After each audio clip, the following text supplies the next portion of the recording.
Brother John Mark Falkenhain joined St. Meinrad Archabbey in 2002.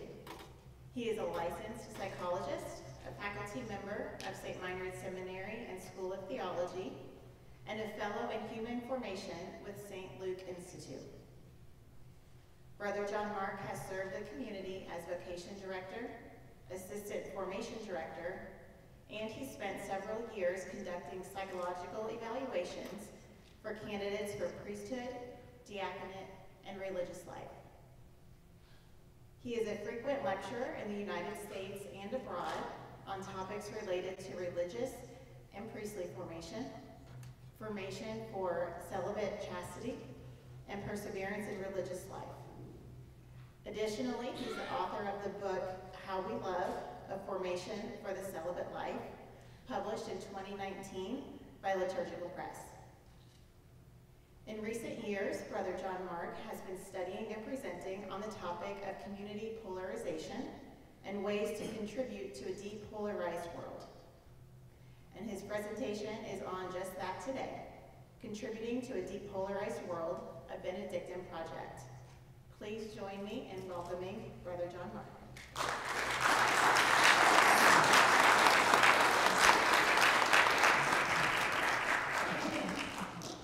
Thank you, Angie.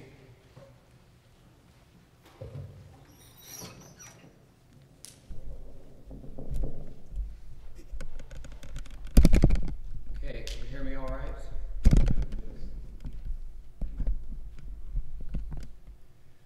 Well, thank you very much for the opportunity to be here. I'd say the invitation, but I may have forced myself into this gig. I don't know.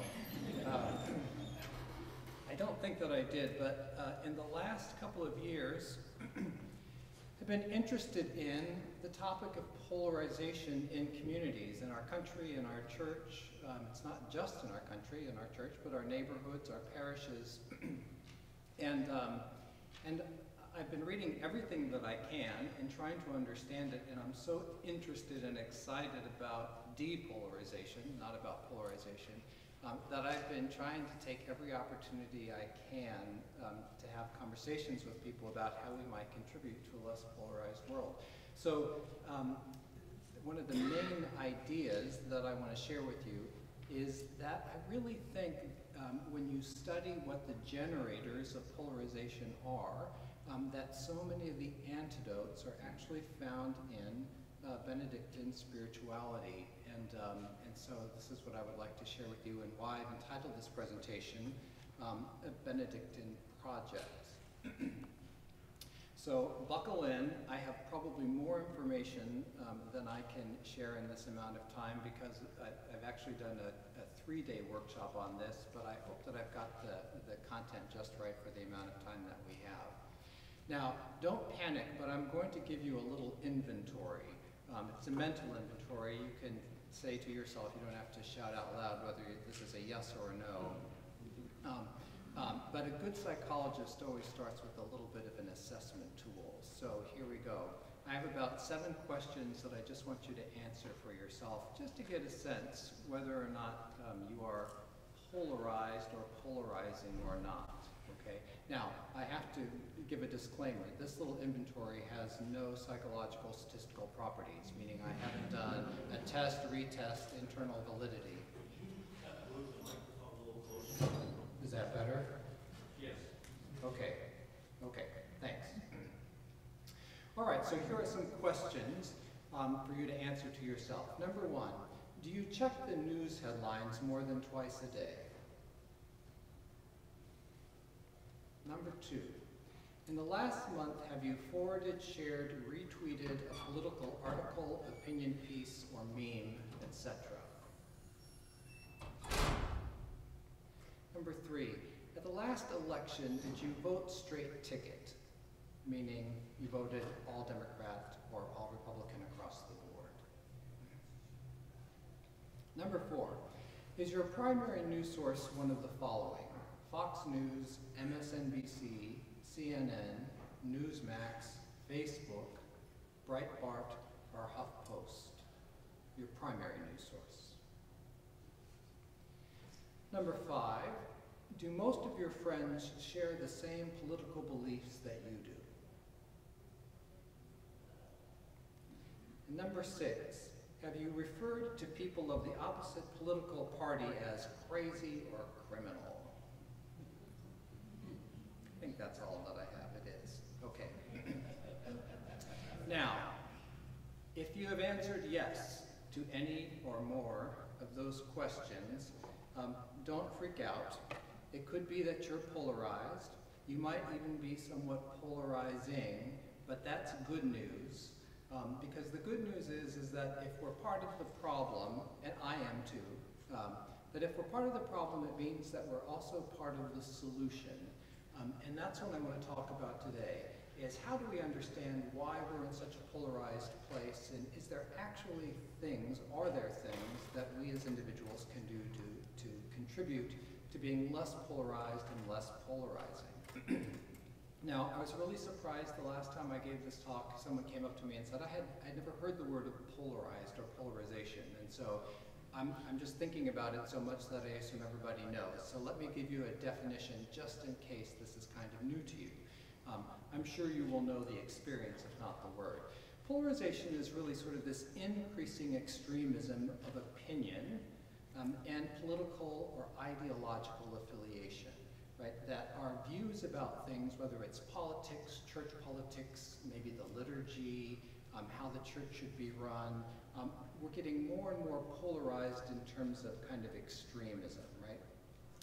Here's a really good definition from a couple of a researcher who's doing lots of work in the area. He refers to polarization as a strong conviction in one's own values and beliefs and hostility towards those who are perceived to hold different values and beliefs. Now, there are two particular parts that I want to tease out of this definition because we'll keep coming back to them. The first one is strong conviction. So here we have a very strong conviction in what we believe in, whether it's politically, religiously, etc., which translates into this overconfidence, right? Everyone surely believes in I have to be right about this. And then secondly, a hostility towards those who are perceived to hold different values and beliefs.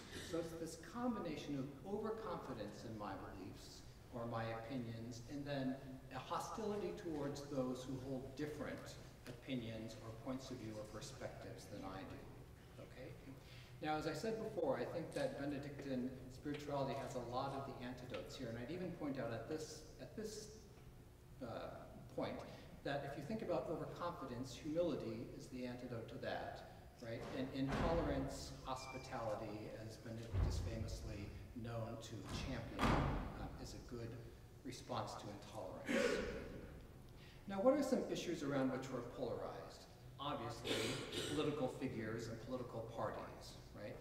But also things like the pandemic was very polarizing for us. People were polarized about whether or not you should take vaccines, whether or not you should take or wear masks, whether or not there should be shutdowns. We're polarized around sexuality issues. People are polarized around issues of transgender, sexual orientation, about life issues, things like abortion, the death penalty, how to address poverty. We're polarized around immigration, around climate change, around racial justice issues, things like reparations, critical race theory, removing statutes, right? These are things that really, really divide people, and people's opinions about them are really, really strong to the point where we stop talking to one another, and we're intolerant of people with views that are different than ours, right? Liturgical practices. We're even polarized around liturgical practices, right? That we divide into camps. Oh, those are the conservative people who just want everything in Latin and all they're concerned about is this. Oh, those are the liberal people who don't really respect the tradition of blah, blah, blah. And then we decide what the other person is like, and we're intolerant of them, right? We don't want to have anything to do with them. Now, why is polarization a problem? Obviously, it divides families and communities, right? We've seen families divided because they're polarized over certain issues. It impedes all kinds of progress, right? People are sick and tired of the fact that our government can't get anything done. Why? Because they're so polarized. These two parties are warring against each other and can't seem to compromise on anything, right? So it impedes or prevents governmental, social, even theological progress. I'm in conversation right now with a couple of our faculty members, one of whom said there are two theological societies now in the Catholic Church. I forget their names, ACTS and whatever the other one is. And one is very conservative and one is very liberal, and now they have their own directions that they go in, and they don't really talk to one another. And so now we have two kind of theological streams. Progress happens when you have two different points of view in conversation and move things forward. This isn't really progress, it doesn't seem to me. Polarization is also a problem because it fosters hostility and sometimes, as we've seen, even violence, right? And it's counter to our Christian and our Catholic mandate, right? You have heard it said, you should love your neighbor and hate your enemy, but I say to you, love your enemies. So if nothing else, we need to be depolarized in order to be better Christians, right? Your way of acting should be different than the world's way. The love of Christ must come before all else, before your political opinion, before your belief in what should happen with masks, vaccines, etc. Okay, now the reason that this is so interesting to me is because one day I realized something. Here are some pictures. Probably Krista took all of these pictures. Here are some pictures of events at St. Meinrad. I'll just show you a few and tell me what you notice.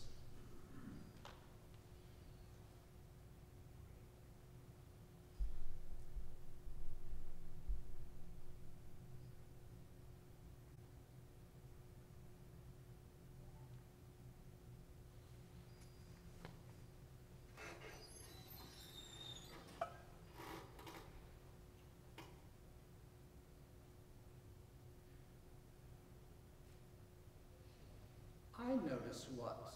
What do you notice? There's no empty spaces. Oh, okay, good. There's no empty spaces. Diversity.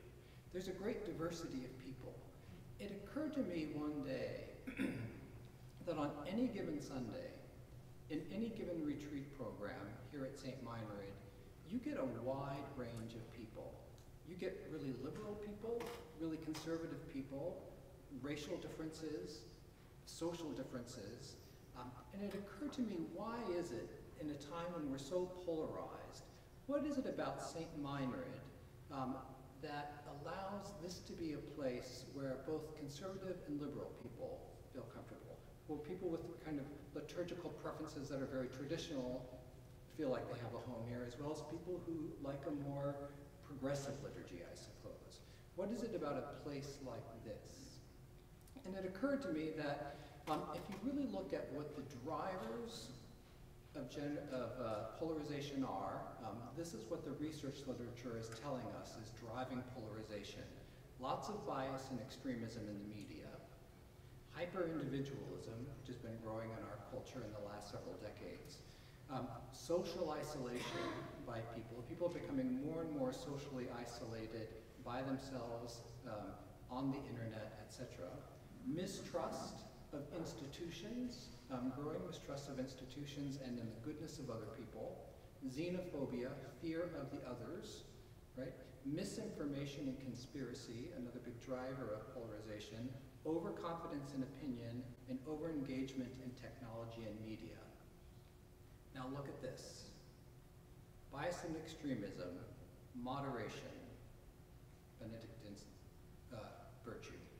Hyper-individualism, mutual obedience, and community for social isolation. Mistrust, faith, xenophobia, hospitality, misinformation and conspiracy, discretion, overconfidence in opinion, humility, overengagement in technology and media, silence.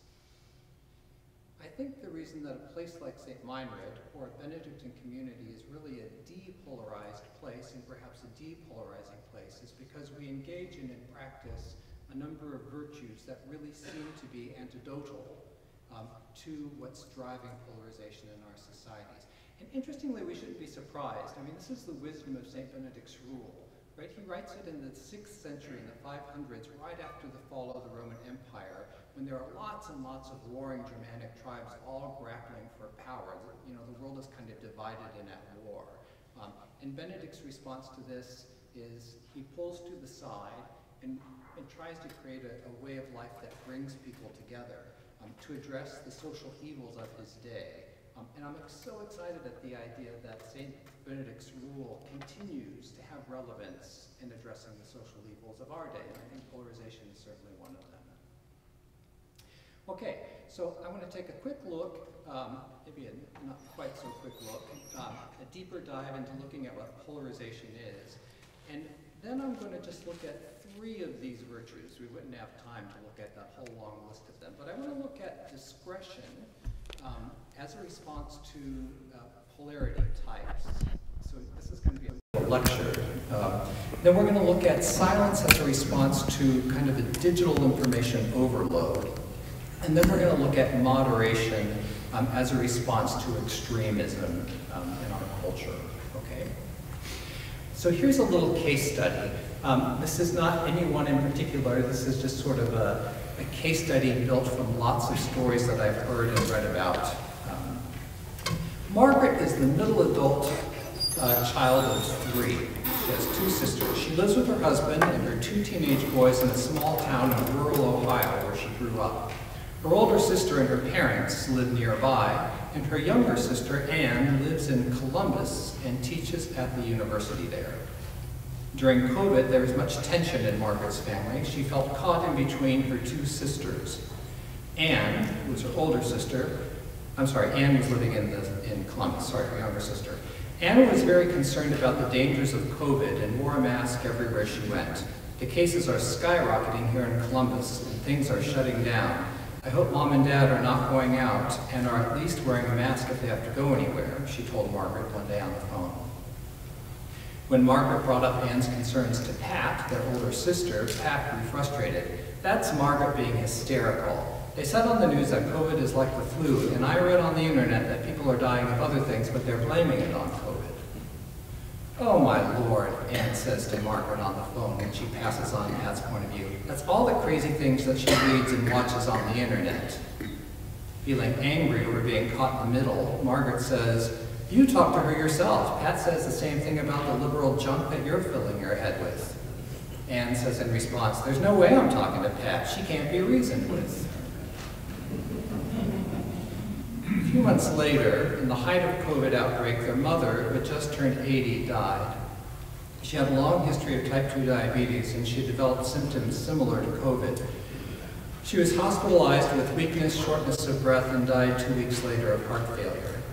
Pat, the oldest, was in disagreement with the doctor who said that her mother had contracted COVID, which had caused her already weakened heart to shut down. One of the nurses had told Pat it was not COVID, and that the hospitals were just under pressure to count everything as COVID. When Anne learned that Pat had been visiting their parents without masking, she blamed Pat for her mother's death and would not talk to her at the funeral. She has not talked to Pat since, and speaks only with Margaret, whose grief is complicated by the fighting in her family. Does that seem unusual? No, well, we've heard these kinds of stories before, right? Okay, so what is polarization? Let's look at that second definition again. A strong conviction in one's beliefs and values, and then hostility towards those who perceive to hold different values and beliefs, right? An overconfidence in my point of view, my perspective, what I think is right, and an intolerance of anyone who holds something that's different. Now let's talk about sort of how this has happened. It's not exactly a new thing in our society, but we're going to look at a couple of dynamics that have sort of contributed to this kind of polarization. The first thing is called the big sort, and the second one we're going to talk about homogenization. Here's the idea about sorting. People are more mobile than they used to be, right? 50, 60, 70 years ago, you would grow up in a town like Redbud, where my family grew up in, and Father Carl Scherer was the pastor, and Father Dennis has been or is currently the pastor. And you would grow up in Redbud, and you would stay in Redbud for most of your life, right? But now, people are much more mobile, right? People have more ability to move around the country to live where they want to live. So compared to 50 years, people now move away from the town or the region that they were born. And people exercise more choice about where they want to live, right? We're naturally inclined to live near the amenities. Oh, I want to live near a big city where there's a symphony or a professional ball team or what have you. Or I want to live in a small town where there are, where everybody knows each other and these sorts of things. So we're more inclined to live near the amenities, even the types of people that we prefer. And so as a result, we get this sort of geographical sorting, where like-minded people end up living closer and closer together. In the urban areas, we tend to have more Democrats and more liberal-leaning individuals. And in the rural areas, we have more Republicans and more conservative-leaning people. Here's a map of Ohio. This is a map of how the counties voted in the 2022 election. What do you notice? Cities. The cities go blue, and the counties go red. And then even the places where they're blue and it's not one of the big cities, those are university towns, right? This is true for the governor's race, the Senate race, the House race, and the president's race. And this pattern looks the same for just about every state, right? That now people move to an area where people are like them, right? And so we get this concentration of Republicans, more conservative people in the rural areas, more liberal Democrats in the urban areas, right? Now this happens in our church too, right? People move to a parish. They don't just go to their local parish. I'm going to go to a parish where I like the liturgy or where I like the preaching because it's what I kind of want to hear. People join a monastery based on, oh, that's the liberal monastery. I want the conservative monastery. I want the moderate monastery. Oh, I need to go to Clear Creek. I need to go to St. John's. I need to go to St. Meinrad, right? So we move ourselves across the country to be where we perceive people are like us and where we get to have the experience that we want, right? Now, in addition to geographical sorting, where we physically move to a place to be near the people that we want to be like, there's also online sorting, right? This is the idea that the internet also makes us more mobile. We can visit places, we can visit news sites, we can visit sources of information and belong to groups and communities anywhere or from anywhere, right? And so we have the greater ability to choose whom we want to affiliate, what kind of information we want to get, and we can answer the question, which experience of living in the United States do you prefer to have?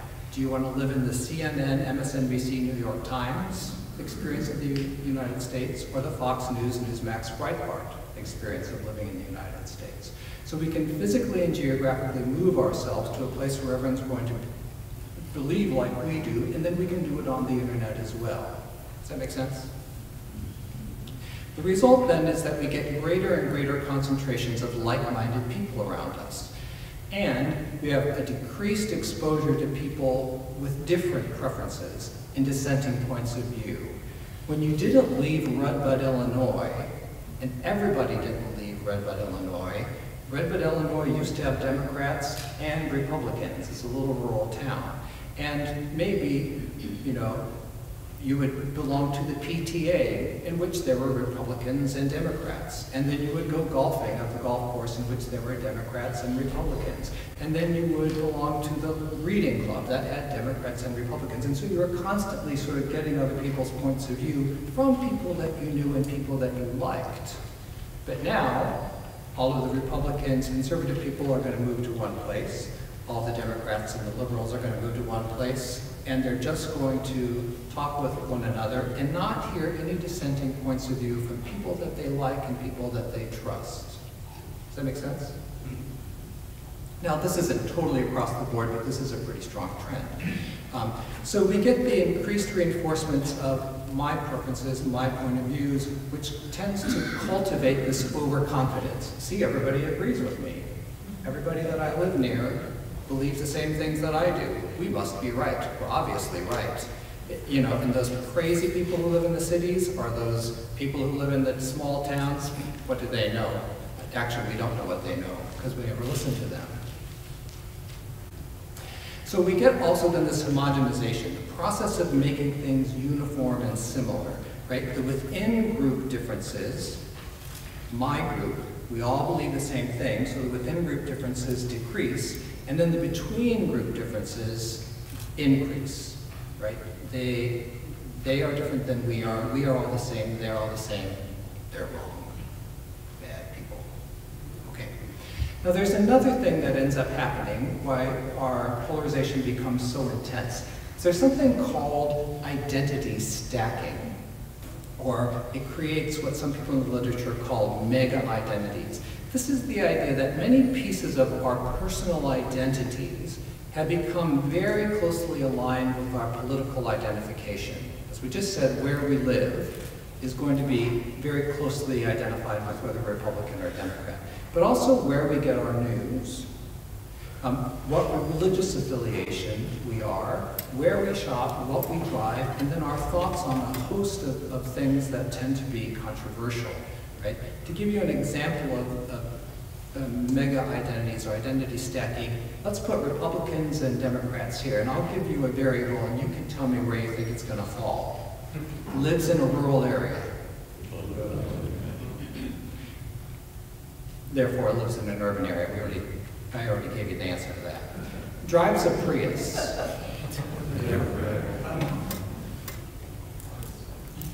Drives an American-made pickup. Now, I didn't consult with you before I put these on the list. Christian, especially evangelical. Someone who would describe themselves as having no political or religious affiliation, or I'm spiritual but not religious. Shops at Whole Foods. Walmart. Prefers ethnic foods. I like trying foods from lots of different countries. Oh, Democrat. Prefers comfort foods. Now, how did you know that? It's that somehow our political identities are now being lined up with so many parts of non-political dimensions of ourselves, right?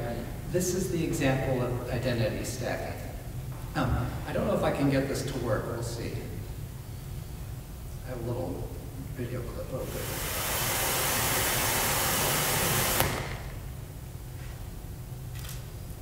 This was a political ad from about... What do you think of Howard Dean's plans to raise taxes on families by $1,900 a year? What do I think? Well, I think Howard Dean should take his tax hiking, government expanding, latte drinking, sushi eating, Volvo driving, New York Times reading, body piercing, Hollywood loving, left-wing freak show back to Vermont.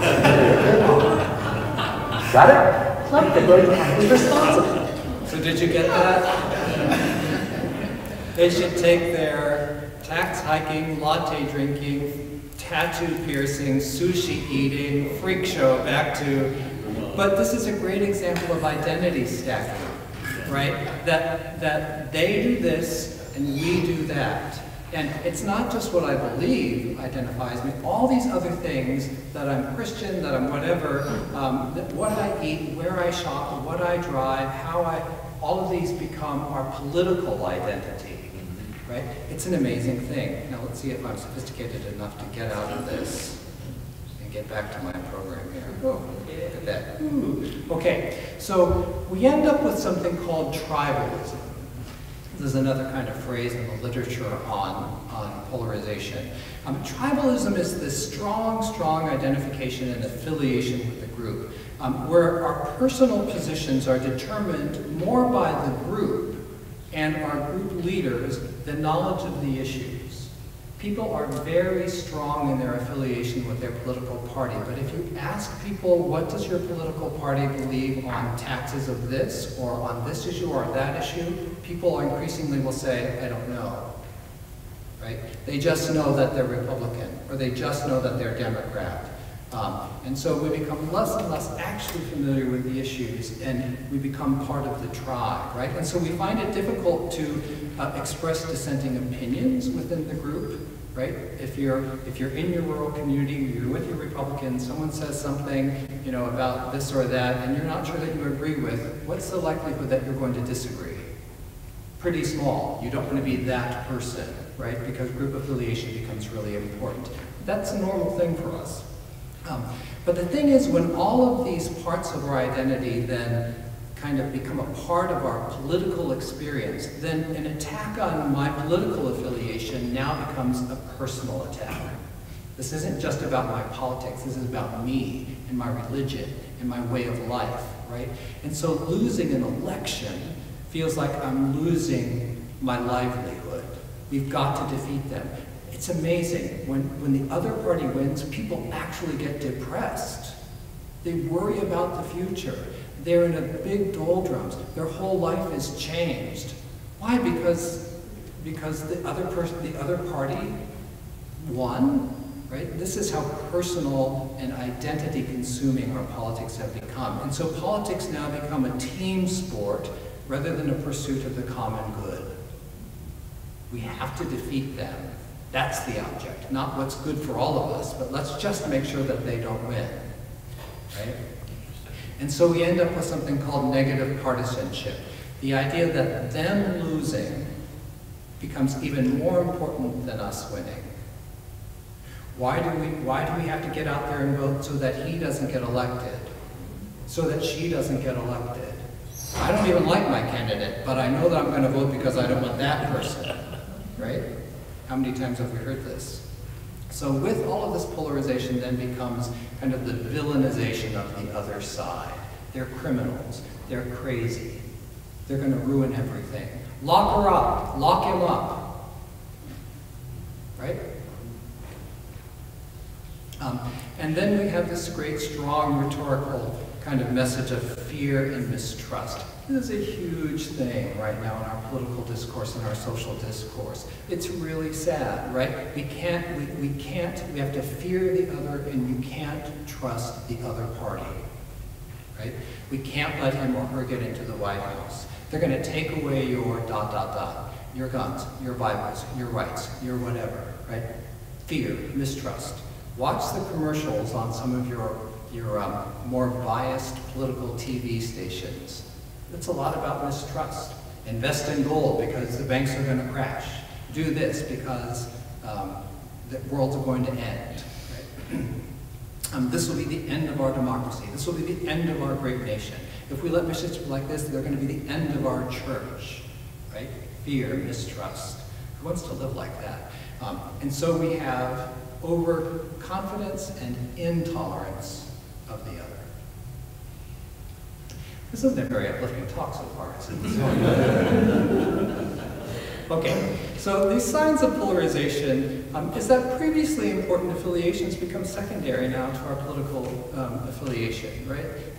We're willing to compromise on what our religion tells us because our political party tells us something else, right? Or we'll even compromise our relationships with family members because they don't belong to the same party as I do. We'll have a fight and not talk to our aunt or our mother or our son or our brother because they are Republican or because they are Democrat or because they voted for this person or that person.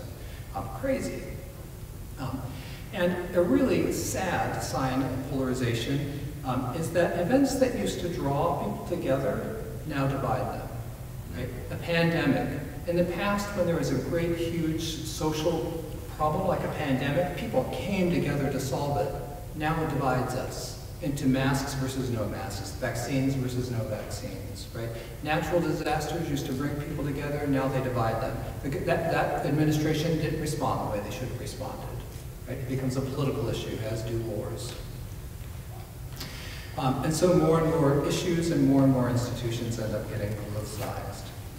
Now, a final point here before we start looking at some of the antidotes, so that I don't leave you with like, boy, that was a real bummer. The idea here is that we shouldn't have opinions. And the idea isn't that we shouldn't be leaning in a particular direction, right? It isn't the idea that we shouldn't be conservative, or that we shouldn't be liberal, or that we shouldn't be Democrat, or that we shouldn't be Republican. Rather, the thing that we need to change is how we adhere to these affiliations, right?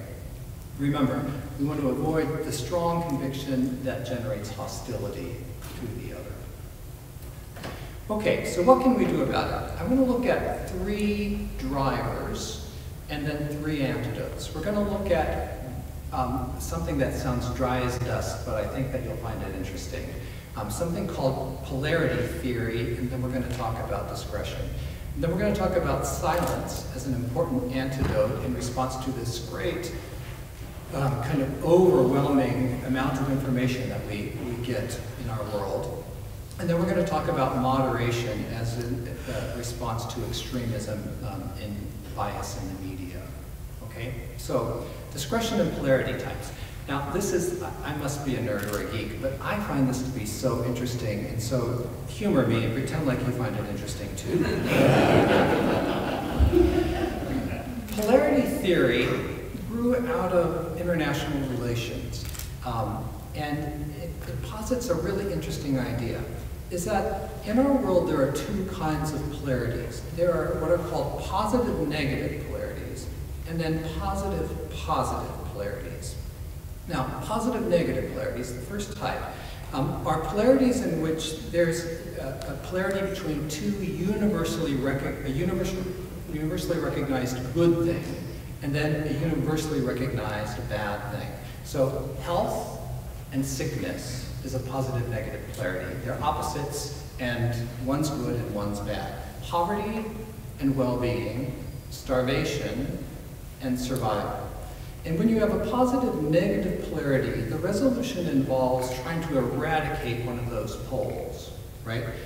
You want to get rid of sickness so you can have health. Get rid of poverty so that people have well-being. Get rid of starvation. We don't usually argue that, should we get rid of sickness or should we get rid of health? Health! No, we all agree it's sickness that we want to get rid of, right? Now, when it comes to a positive-positive polarity, these are tensions that exist between 2 positive values. So, for example, justice and mercy, right? These are 2 competing values. Do you hold someone accountable and give them a consequence? That's justice. But aren't we also supposed to exercise mercy, forgiveness, right? And so these are 2 things that come into conflict with one another. Tradition and progress, right? We have to have a sense of tradition. Without it, we would forget the past and we'd make the same mistakes. On the other hand, we can't live just in the past. We also have to have progress so that things improve, right? Identity and diversity. It's good for our group to have an identity. On the other hand, if we're all alike and we never let anyone new in, we'd stagnate and there'd be problems, right? So identity and diversity is a positive polarity. When you have a positive polarity, the resolution is not, like the other kind, to eradicate one of them, but rather to hold both of these competing values in tension so that one informs and directs the other. Does that make sense? Yes, we have to be traditional, but we also have to think about how to move forward. Yes, we want to move forward, but let's not forget the past and the lessons of the past and what's valuable to hold on to there, right? Now, polarization happens when we are increasingly treating positive polarities as positive negative polarities. Immigration and border security, right? This is a positive polarity. It's good for our country. We've always had immigration, but it's also important that we have border security. But what happens in our political discourse right now? This becomes positive negative, right? The people who believe in border security say we need to stop immigration. People who believe in immigration say, well, let's shut down all this border security efforts. Or we tend to treat them as a positive negative, right? Republican, Democrat. This is a positive polarity. Our whole political system is built on having both, right? And when we compromised and listened to one another, then things moved forward. But now the goal is what? Make sure that you don't vote for anything that the Democrats want. Or if you're a Democrat, make sure that you don't vote for anything that the Republicans. We don't want them to have the win. So we've become a political system where we have now turned a positive polarity into a positive negative polarity, and it all shuts down, right? Why do we misrepresent polarity types? Well, it's easier to live in a positive negative world, right? Compromise, conversation, living in the middle is messy, right? Positive issues can be confusing, and they involve tension, even if it's a healthy tension. Positive issues require compromise and tolerance of ambiguity. Okay, we're going to let them have the win this time, even though I so desperately think we need to do this. That's harder to do than just shut them down. Let's get the power and then not do anything that they want, right? And it requires humility, which is not easy for any of us. Now, discretion would be the antidote to this, right? What is discretion? St. Benedict says that discretion is the mother of all virtues, the most important, right? Now, when we say someone has discretion, we could mean that they have good judgment whether they should say something or not. But discretion is really about discernment. It is about having good judgment, but discernment in the sense that, that this is a person who has looked at all of the data, or at least enough of the data, in order to make a careful, a prudent, a wise decision, right? Someone with discretion, with good judgment, is able to sort of see all the sides of an issue or an argument, rather than just my side, and I don't need to know what the other people are thinking, right? This is a person who weighs the benefits and the costs of both sides, right? So discretion is something that we need to pursue in the interest of dealing with this polarization. What makes it difficult? It's very difficult to see both sides and to want to compromise when there's a strong emotional valence, right? You feel so strongly about someone. This is why Benedict says that the abbot who has to lead shouldn't be excitable. Meaning, he should have his emotions kind of in check, not excitable. He's not so invested in something, how it should be, how it should turn out, that he can't hear and he can't see what other people want or need, right? It makes it difficult when the information is overwhelming, right? We'll talk a little bit about this in terms of our digital information world, but there's so much information out there that sometimes we just want things to be simple and black and white, when in actuality, most of the world is very complex. There are lots of sides to things, right?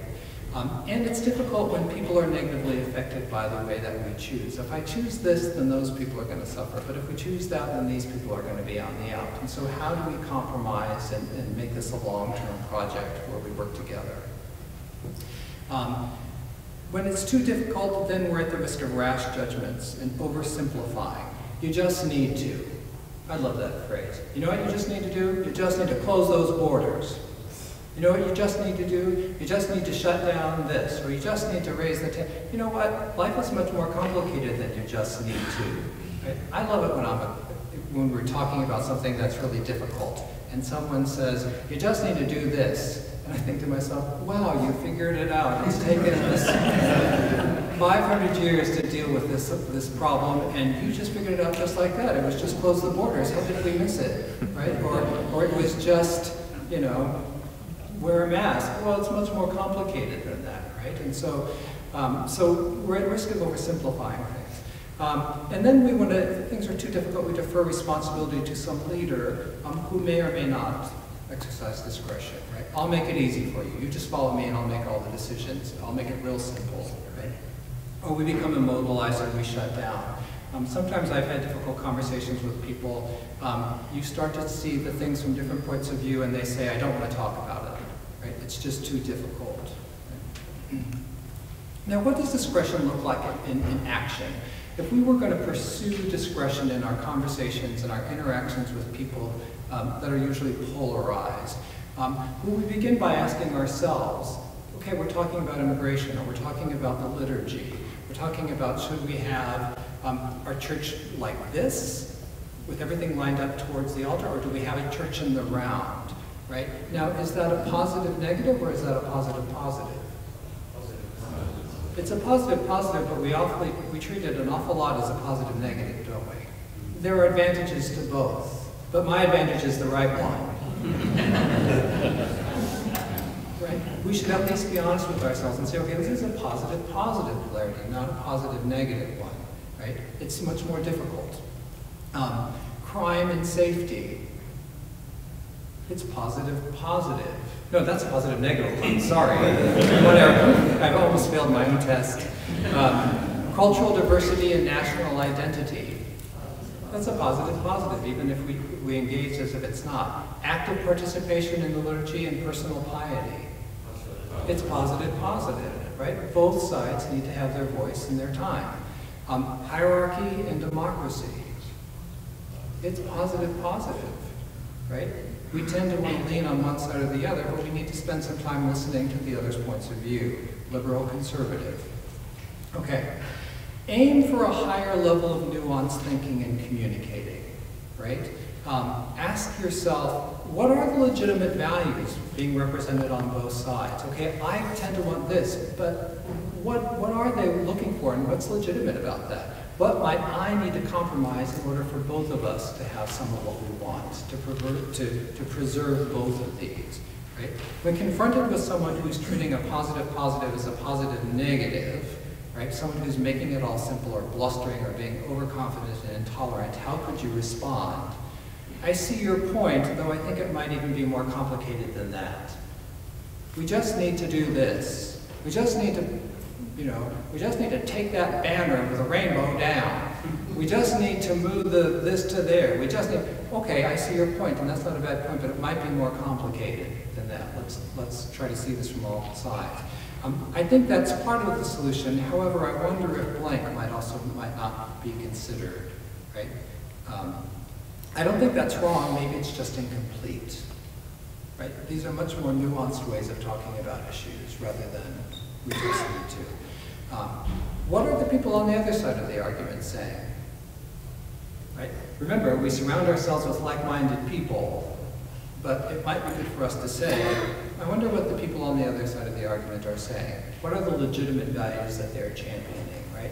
Any of us can do that in order to be depolarizing our communities, right? Choose news sources and leaders that don't treat positive positives as positive negatives, right? Look for leaders, look for sources of information that don't make this mistake, that don't misrepresent polarity types. And don't discount 50% of the population, right? 50% of the population is not stupid. 50% of the population is not crazy, right? Yes, 50% of the population voted for the candidate that you don't like, right? But if you really believe or don't believe that 50% of the people in the United States aren't crazy or stupid or criminal, then they probably were pursuing something that had some legitimate value.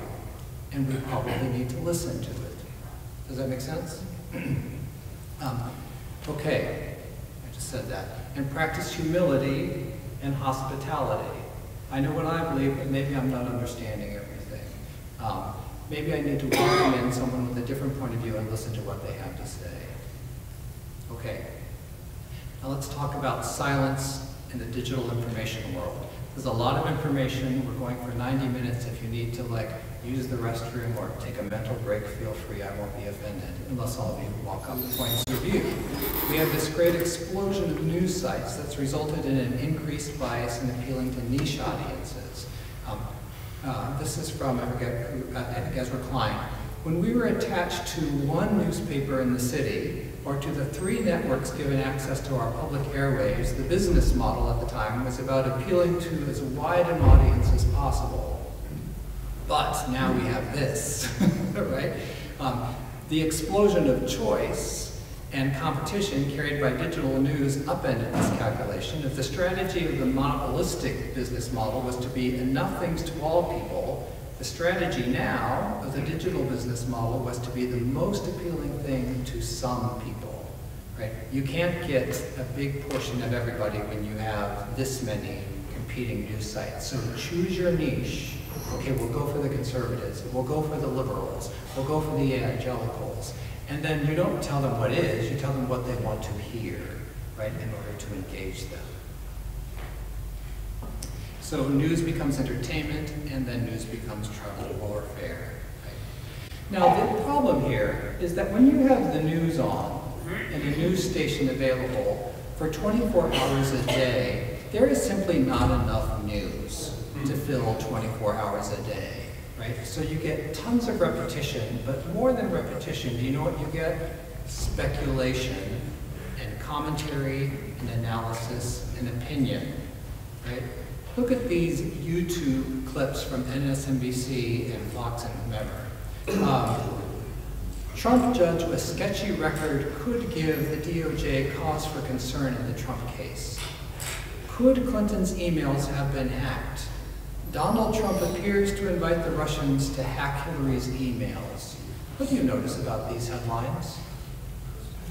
They're all speculative. This isn't news. This is speculation. Could give, could have been, appears to, right? But we don't make the distinction in our minds. We see the headline and we think, it looks like Hillary's emails have been hacked. Oh, it looks like that Trump judge is going to have these concerns, right? What does that do to our political opinions and beliefs? Reinforces them and deepens them. Even happens with our religious things. Look at these. Did Pope Benedict think Francis was Antichrist? Dr. Taylor Marshall. This is a very popular person, right? Look at the little thumbnail over there. Lightning is striking the Vatican. Why did Pope Benedict XVI really leave the Vatican? That's not news, that's speculation. Pope Francis says he has signed his resignation in a new interview with EWTN News Nightly. What? Look at the fine print. In case of medical impediment.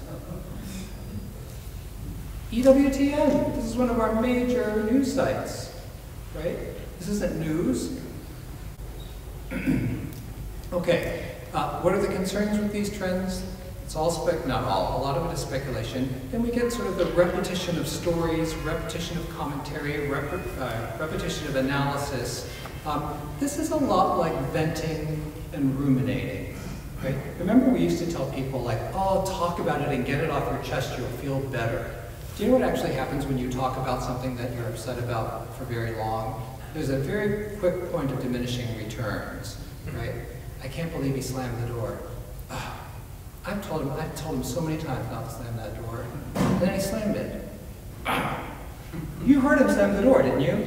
Yes, and you've heard me say the other day how much it bothers me yes, exactly. Am I getting more calmed down? Not a bit. Then I walk away, and what am I doing inside? Yes, I'm ruminating. This is what we're doing online. When we expose ourselves to the same information, speculative information, biased information over and over and over and over again, it's just strengthening the neural pathways. It's making it easier and easier to think and feel this way about those people or about our particular point of view. Does that make sense?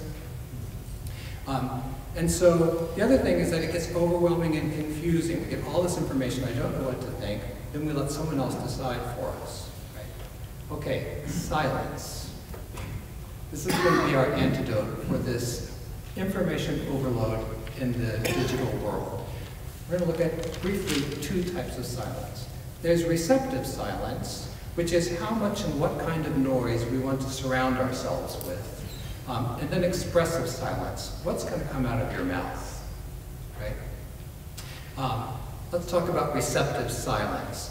Our brother Martin, who's an artist, likes to say that we're formed by what we surround ourselves with. Now he's talking about art. If you put up tacky art on the walls, that's going to form us. But if you put up nice art on the walls, that's also going to form us. It has the same to do with information and opinions and speculation. We are being formed by all of the noise and the information, whether it's quality or not, that we're surrounding ourselves with, right? So silence for Benedict is not about not having noise, it's about being selective about the kind of sound and message that you want to have around you, right? You could listen to the world, which is sowing messages of mistrust, fear of the other, destroy the enemy, protect yourself, or you could surround yourself with the word, right? Faith in the goodness and values of others. Do not be afraid. Love your enemy. Turn the other cheek. Welcome the stranger. Right? You don't have to shut everything down. But you do have to be selective about what you're going to listen to and what you're going to allow to form you, right? Martin Laird, who writes on contemplation, says we have to cultivate interior silence. We have to turn down all the chatter that undermines our relationship with God and our ability to regard ourselves as God regards us. But that has to happen outside of us as well. We have to turn down the chatter, the messaging that interferes with our ability to relate to people in truer and more charitable ways, right? Look at what you listen to and how they treat the other and the messages that you get and decide, is this really what you want to be formed by? Right? I like to think about political, I don't like to think about it, but we can think about this as political pornography in a way, right? We go back, oh, he's going to be indicted. I've got to check every day and see what's happening there and check the news lines and read these commentaries. What's maybe going to happen, right? It becomes habit forming. It's just a click away. It interferes with our capacity really for healthy relationships, right? In a way, all of this tuning into this messaging is kind of like the way people use pornography anyway. In terms of expressive silence, Benedict is really death on grumbling and murmuring. If you read the Rule of Benedict, this is the thing that he says all the time. Avoid grumbling and murmuring. So much of what we see online and 24-hour news programming is nothing but grumbling and murmuring, right? Complaining, talking people down. That's grumbling and murmuring. No wonder Benedict doesn't want this, right? It's complaining, it's gossip, it's speculation. This is not good for us, right? Hugh Feist, who writes on Benedictine values, says that murmuring and grumbling, complaining corrodes community life. And that's so simple, and of course we agree with that, but we forget about it. Complaining corrodes community life, right? It reinforces, it makes our opinions more inflexible, it tears down instead of building up, and it arouses negative emotions. The more I think about how much I don't like that person, the angrier I get, and the stronger my dislike gets, right? So if we were to apply this antidote of silence in terms of receptive silence, what we surround ourselves with, I give you this advice: turn off the television, right? Sometimes I go to people's houses and the television is on all day long and nobody's necessarily watching it. But it doesn't mean that what you're hearing isn't working on you, right? Watch the news once a day. You don't have to watch it on the hour, listen to it on the hour, check the news lines in between. Then be discerning and selective about what you read and watch and listen to. This probably isn't kind of the most accurate or the most helpful thing for me to listen to. Be careful to distinguish between news and opinion and commentary and speculation. And don't get your news from social media. That's not news. You know what happens on Facebook? People just post what they agree with, what they want to believe, right? But that's not news, right? And replace the world's messages with the Word, right? Wouldn't it be amazing if we spent as much time doing Lectio Divina as we do checking the news and reading and watching YouTube clips about the political person that we don't like? I would be so much holier.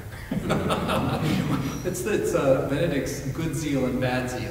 One leads to problem, one leads to holiness, right? In terms of expressive silence, what we're going to speak, be careful about contributing to the noise, right? Because we all do it. Avoid grumbling and murmuring about politics, about church affairs, about social issues. Just shut your mouth, right? The Psalms say it, Benedict says it, silence is about shutting your mouth, curbing what you say so as not to lead to sin. And not just personal sin, but communal sin, right? Practice listening to what respected others have to say. You're not listening if you're talking all the time, right? Shut up and listen to what people have to say who have a different opinion than yours, or maybe someone who really is a respectable authority on this. And then by all means, don't share and retweet and repost provocative articles and posts. Because who are you sending them to? Your friends who already believe what you believe, right? You're just deepening, and causing more and more polarization, right? And resist arguing with an ideologue. An ideologue is a know-it-all, right? Do I have, yes, it's one of my favorite quotes by Stanislaw Jerzy-Lek. I don't know who that is, but I fall back on this all the time. The only fool bigger than a know-it-all, or the person who knows it all, is the person who argues with him. Right? My behaviors have changed a great deal since I ran into this quote. Because I'm very prone to doing this. I give my opinion, they give theirs. They must not have heard my opinion. I give my opinion again. They give theirs. What are they, deaf? I give my opinion again. Right? Now who's the idiot? I am. Right? The only fool bigger than the person who knows it all is the person who argues with him. If we said only what we really meant, we would say very little. Thomas Merton. That's a good one, right?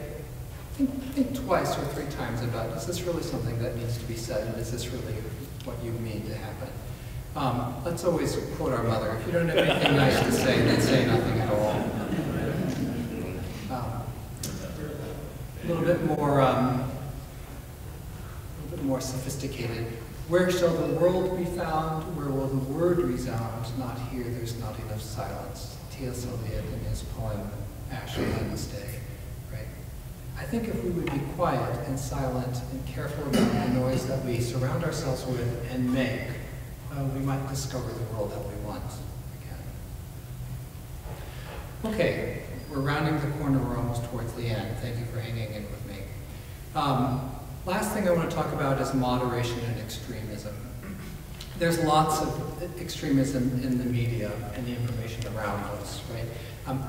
There are two pieces that contribute to this. One is our own human nature, and the other one is technology. Our human nature is inclined towards something called confirmation bias. It's the tendency for humans to look for or selectively tune into information that confirms what we already believe to be true, right? If I think that this room is the most beautiful room in the world, and someone gives some information that supports it, and someone gives some information that argues against it, I'm just naturally going to tune into the information that agrees with what I like, right? But this just doesn't happen out of our human nature. The internet works exactly like this in terms of logarithms, right? Technology reinforces our preferences and our beliefs through logarithms, which are data analyses that computers use to figure out what we're going to like and then make recommendations, right? It's similar to what we do by human nature, right? If I serve you a lemon cake and you say, this is really good, I'm going to say, oh, well, if you like this lemon cake, then I have a great recipe for lemon bars that I'm sure you're going to love. Amazon does this perfectly, right? Deals related to items in your cart. Oh yeah, you like this? Well, how about these kind of deodorants? Oh yeah, you're looking for khakis? How about these blue jeans? I think you'll like these ones. Amazon is so good at figuring out what we like and suggesting something just like it, right? So is YouTube, right? Who's been on YouTube already today? Don't raise your hands. I did a little experiment. I typed Trump indictment into YouTube. First I cleared my browser history so that nothing could influence it. Then I typed in Trump indictment. This is what I got, interestingly. A video from MSNBC, which leans which way? Left, liberal, Democrat. One from Fox News, it couldn't have been more perfect. It gave me a choice right away, right? Now what happens if I choose this one? What's going to happen in the next set of recommendations it gives me? MSNBC, MSNBC, MSNBC, CNN, PBS. They're a little bit more center, but they still lean somewhat left, right? So already it's doing what? It's filtering, it's sorting, it's telling me kind of what I want to listen to, right? Interestingly, if I choose the Fox News one, now I did. I chose the Fox News one right after that, and look what happened. It gave me Fox News ones, but also an MSNBC one and a David Pakman, which is a more liberal-leaning one, because it was confused. Now wait a second. You said you liked MSNBC, and now you're telling me you like Fox? What am I supposed to do here? So this time, I clicked on the next level. I clicked on Fox, and then what happened? All Fox. and then Forbes, which is also kind of right-leaning, right? Which means within 2 clicks, where am I? I'm in an information silo, right? It's shaping what I'm going to watch, what I'm going to listen to, right? So our human nature is to assimilate, to fit things into the way we already see things, rather than to change our minds. Our confirmation bias is that we tend to seek out information that's already going to support what we believe. We gravitate towards socializing with people that think that we do, that agree with us, that think the way that we think, right?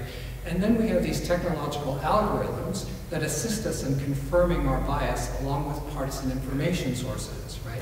And then we surround ourselves with them 24 hours a day, keeping the television on, checking the news, listening to the radio, and then within a couple of clicks, we're cut off from any dissenting points of view.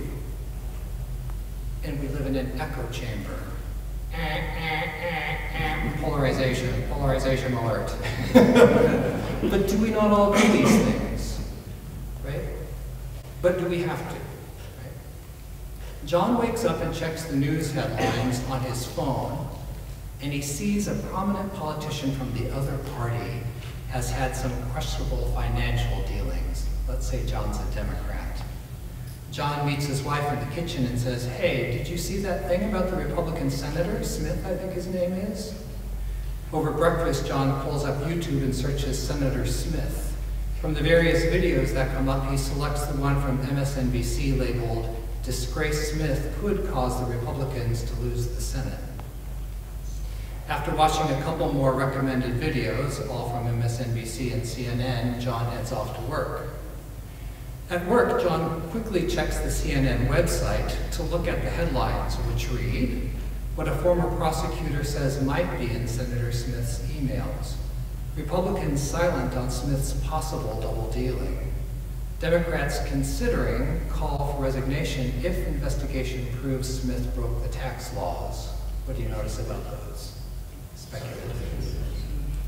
At lunch with a sympathetic colleague, John has the following conversation. Can you believe the hypocrisy of those law and order Republicans? Yeah, I saw on Facebook where they're now digging into his tax filings, thinking there's probably evidence of other kinds of fraud. Yeah, the whole lot of them are crooks. The whole government is corrupt. I don't trust any of them, but the Republicans are the worst. We've got to make sure they don't get elected.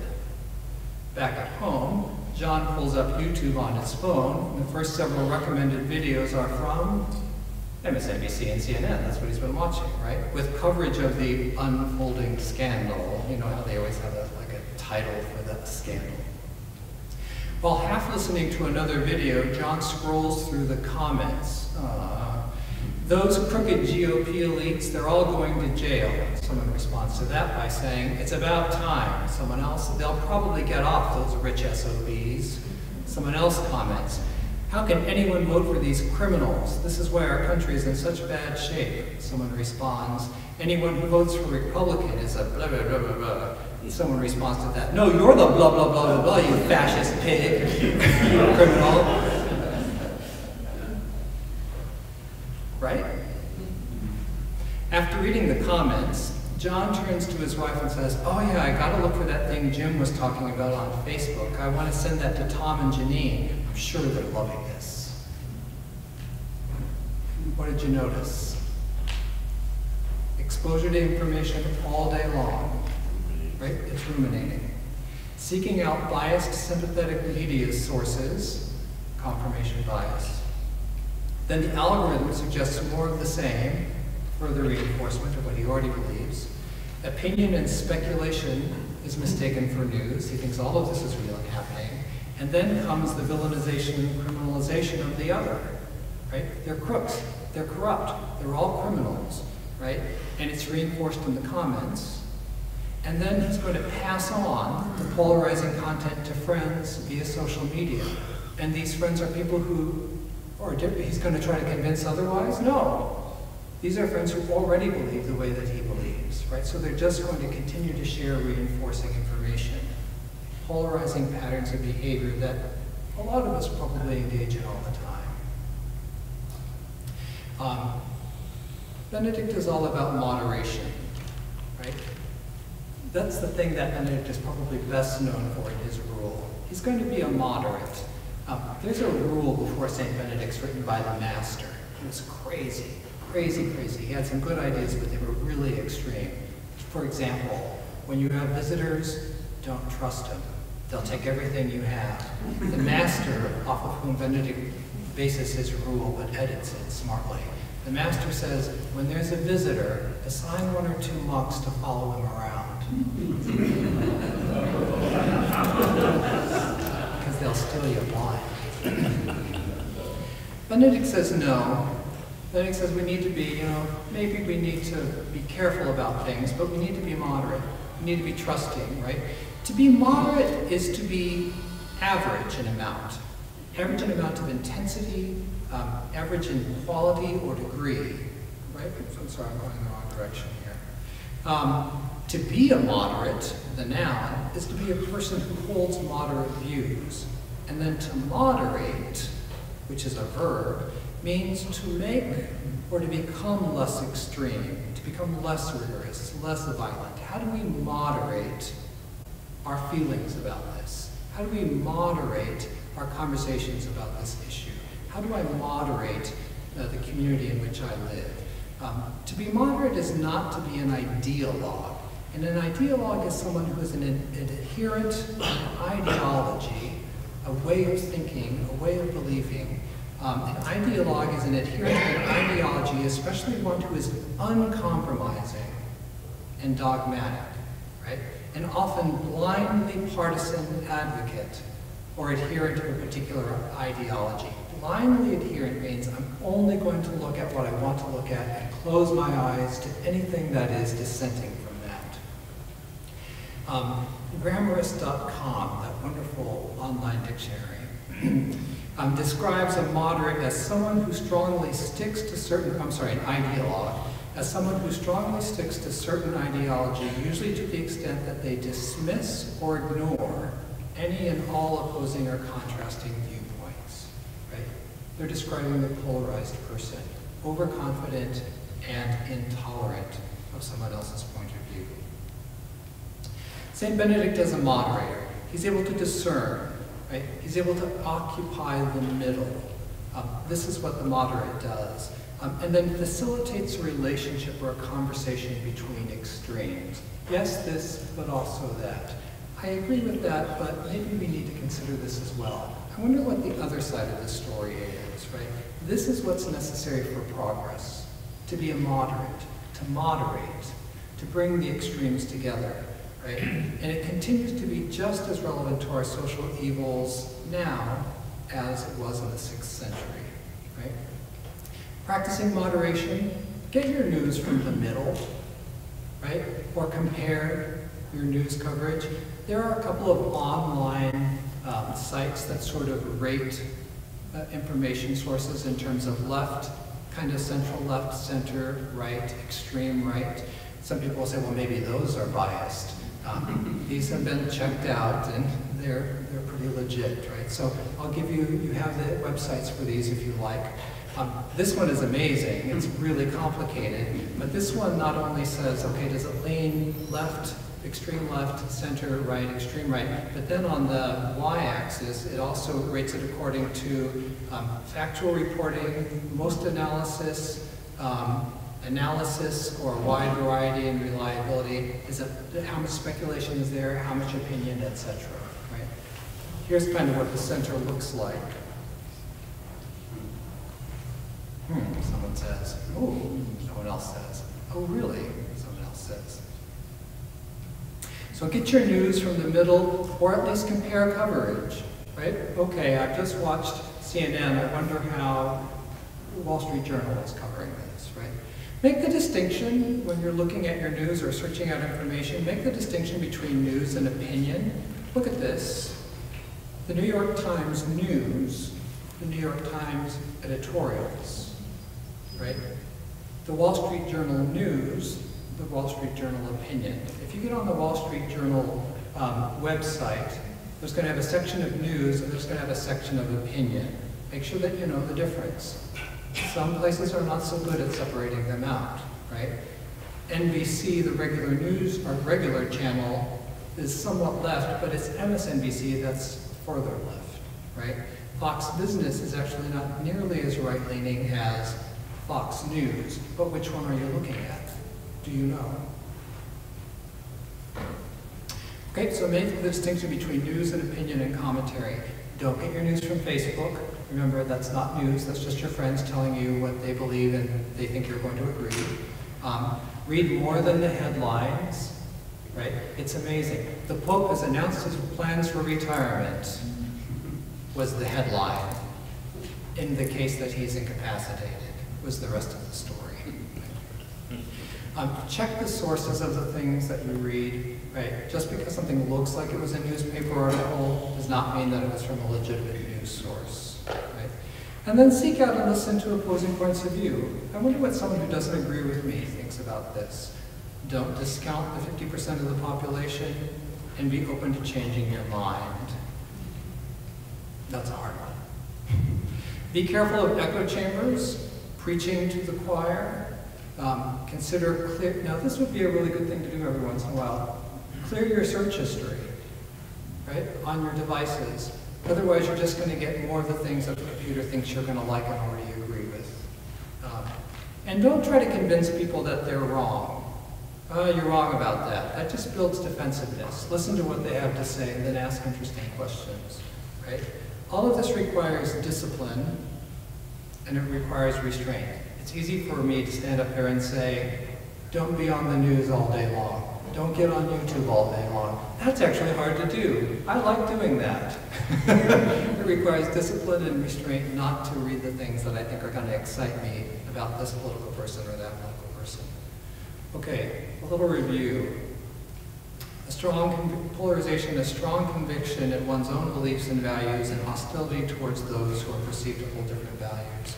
We're all prone to polarization. We're all part of the solution, therefore. By practicing some Benedictine virtues of discretion and silence and moderation, we will contribute to depolarizing our communities, right? We talked about discretion. I have all of these little pieces of advice, but I put them on that paper in your hand, so I don't have to review them right now. We don't have time for me to review them right now. And then there are some recommendations for silence.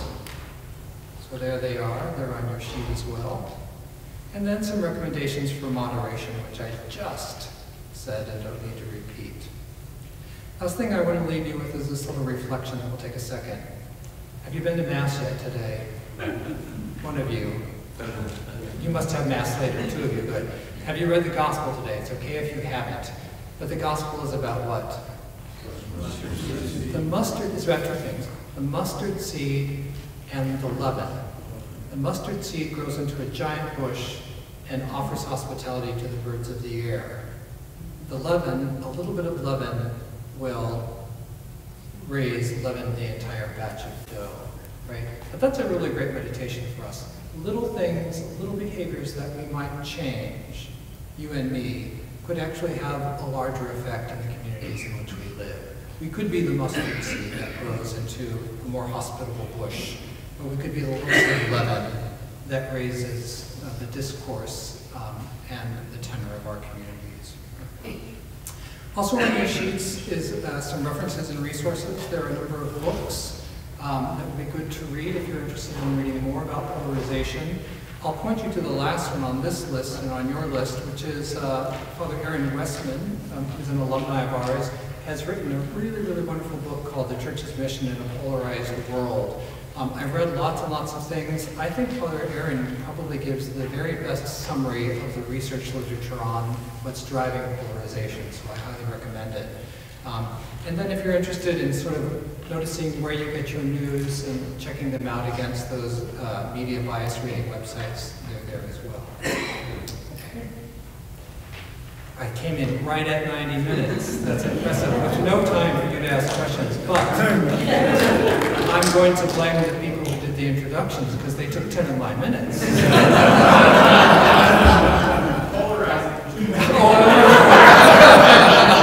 Darn you, you're right. I'm splitting the community already.